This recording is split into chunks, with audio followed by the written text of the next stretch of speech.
કરી રહી છે સ્ત્રીઓ? એ પૂછશે, જરૂર પૂછશે એક સવાલ કે કેમ હજુ સુધી કોઈ સ્ત્રી ઈશ્વર, અલ્લાહ, ભગવાન, બુદ્ધ, મહાવીર કેમ ન બની શકી? કારણ કે God is not a woman only in fairy tales. અર્થાત સ્ત્રી એ ઈશ્વરે રચેલી દુનિયાની પરિકથામાંની પરીઓ નથી, પરંતુ આ સૃષ્ટિ પર પરીઓ જેવા કાર્યો કરનારી સુસંસ્કારની જીવંત પ્રતિમાઓ છે. અને આજે આપણે એ પ્રતિમાઓને જીવંત નિભાવવાના છીએ. બે પાત્રો આપણી સમક્ષ અહીંયા અમે રજૂ કરીએ છીએ. સાવિત્રીબાઈ ફૂલે અને મેરી કોમ વિશે. સાવિત્રીબાઈ ફૂલે તેનો જન્મ 1831 ના રોજ થયો હતો. તે શિક્ષણ સાથે ખૂબ જ લગાવ ધરાવતા હતા, છતાં પણ તેમના બાળપણમાં જ લગ્ન કરી દેવામાં આવ્યા. ત્યારબાદ તેમને ઘણા બધા કાર્યો કર્યા, જે અંગે વિધવા મુંડન અંગે તેમને ન્યાય સાથે હડતાલો કરી, અસ્પૃશ્યતા નિવારણ માટે તેમના ઘરના કુવા ખુલ્લા મૂક્યા અને પ્લેગ રોગના દર્દીઓની સેવા કરતા દરમિયાન તે પણ રોગનો ભોગ બની મૃત્યુ પામ્યા. એવા મહાન આપણા સાવિત્રીબાઈ ફૂલે, જે પ્રથમ શિક્ષિકા મહિલા, તેમને આપણે સરસ રીતે નિહાળીશું.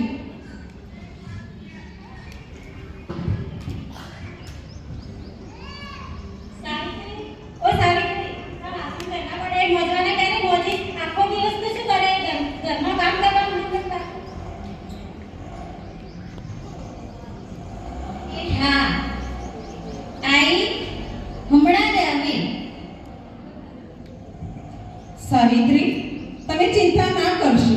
તમે માત્ર અભ્યાસમાં ધ્યાન રાખો. બધી જ પરિસ્થિતિ હું સંભાળી લઈશ. હા જ્યોતિબા, હું મારા માટે નહીં પણ મારા સમાજની દરેક દીકરી માટે અભ્યાસ કરીશ.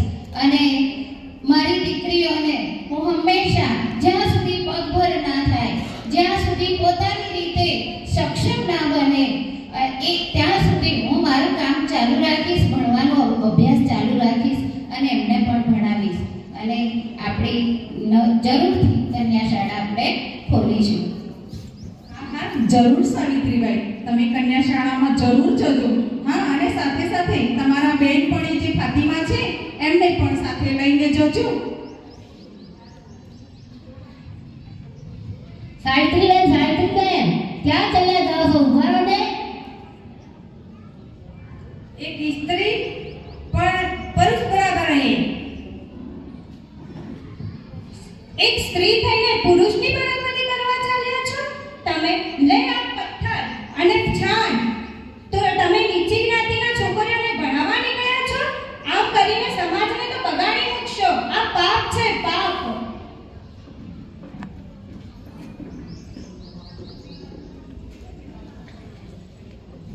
ચાલો સાવિત્રીબેન, આ લોકો તમારી પર પથ્થર અને કાદવ ફેંકે છે, તમને ખોટું નહીં લાગતું?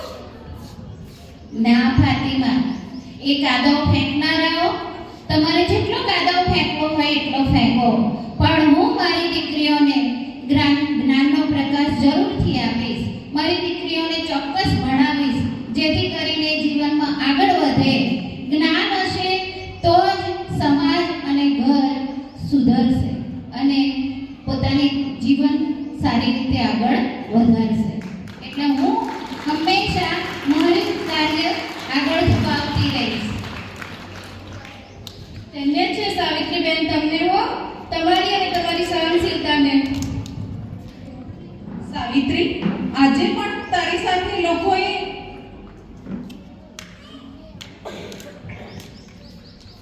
હા જ્યોતિબા, આ સમાજના પૂર્વગ્રહ છે, નહીતર આવું બને નહીં. અને આ પૂર્વગ્રહો જ્યારે લોકો જ્ઞાન મેળવશે, મારી દીકરીઓ જ્ઞાન મેળવશે, ત્યારે જ આ જ્ઞાનનો પ્રકાશ એ પૂર્વગ્રહોને દૂર કરશે. હું મારું કામ અવશ્ય ચાલુ રાખીશ. અને બાળાઓ પણ બહુ જ આતુર છે ભણવા માટે, તો શા માટે હું નહીં ભણાવું, ભલે મને એટલા કષ્ટ પડે. ધન્ય છે સાવિત્રી તારી આ સાહસને, તારા વિચારને. તારા કારણે જ આ સમાજ આગળ વધશે, આ દીકરીઓ આગળ વધશે અને આપણો સમાજ સુશક્ત સમાજ અને સાથે સાથે શિક્ષણ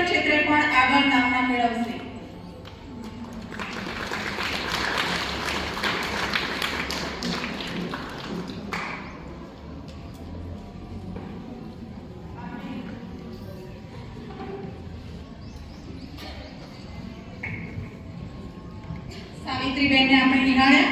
હવે આપણે મેરી કોમ, જે આપણને દેશના માટે ગૌરવની બાબત છે એવા વ્યક્તિત્વને નિહાળીશું. કોમનો જન્મ મણિપુરના સુરાચંદપુર જિલ્લાના માયરામ લામખાઈના કામથે ગામમાં થયો હતો. ગરીબ કોમ પરિવારમાંથી આવે છે. તેમના માતાનું નામ માંગટે ટોપા કોમ અને પિતાનું નામ માંગટે અખમ કોમ ખ્રિસ્તી બાપ્ટિસ્ટ પરિવારમાંથી છે.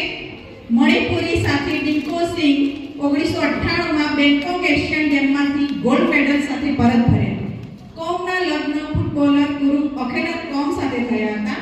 2000માં તેમના પતિને મળ્યા અને 2005માં તેમના લગ્ન, 3 બાળકો, 2007માં જોડિયા અને 2013માં પુત્ર. 2023 ડિસેમ્બરમાં એમના છૂટાછેડા થયા. તો એમના વ્યક્તિત્વને આપણે અહીંયા રૂબરૂ નિહાળીએ.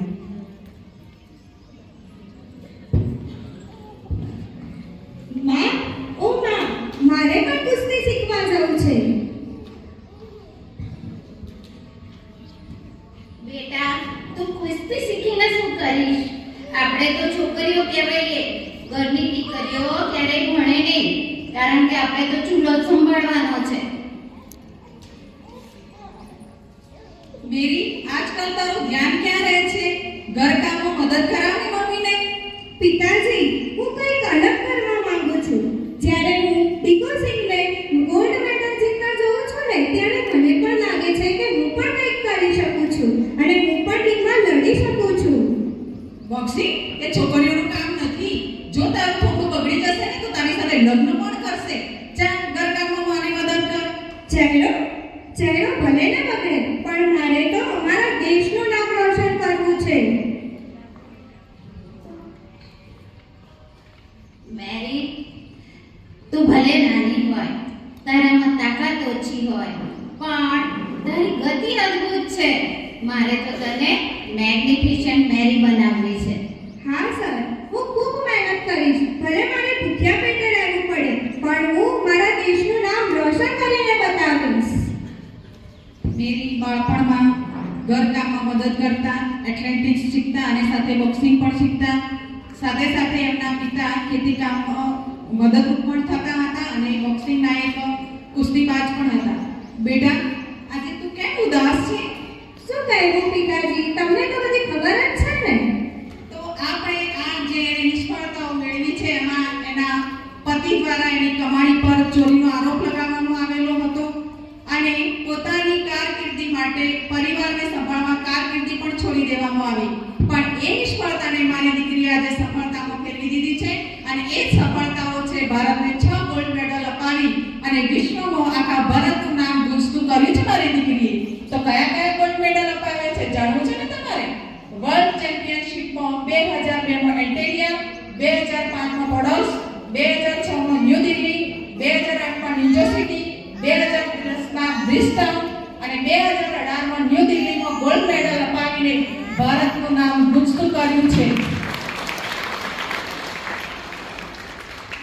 આજના આધુનિક યુગમાં જ્યાં સ્ત્રીઓને આપણે માતા તેમની કોઈ સન્માનની આશા ન હતી, જેવી જગ્યાઓ આધુનિક ક્ષેત્રે, શિક્ષણ ક્ષેત્રે, તબીબી ક્ષેત્રે, વૈજ્ઞાન ક્ષેત્રે, વિવિધ ક્ષેત્રોમાં સ્ત્રીઓએ પોતાની એક આગવી ઓળખ ઊભી કરી છે.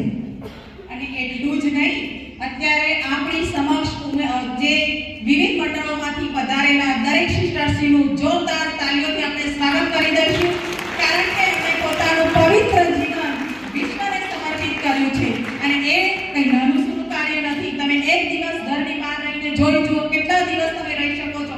જ્યારે એમણે પોતાનું સમગ્ર જીવન અહીંયા આપણા માટે સમર્પિત કર્યું છે, એક ગૌરવની બાબત છે. એ પણ એક મહિલાઓ જ છે.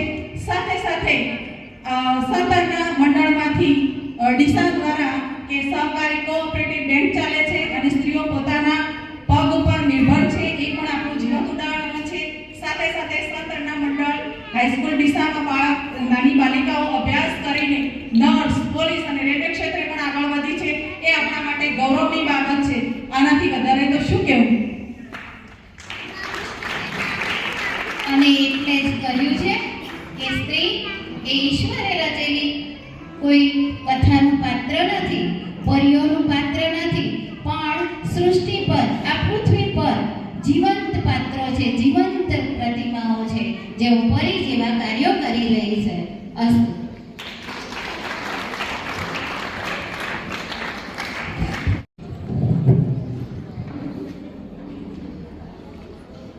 દિશાને ટીમનો ખૂબ ખૂબ આભાર.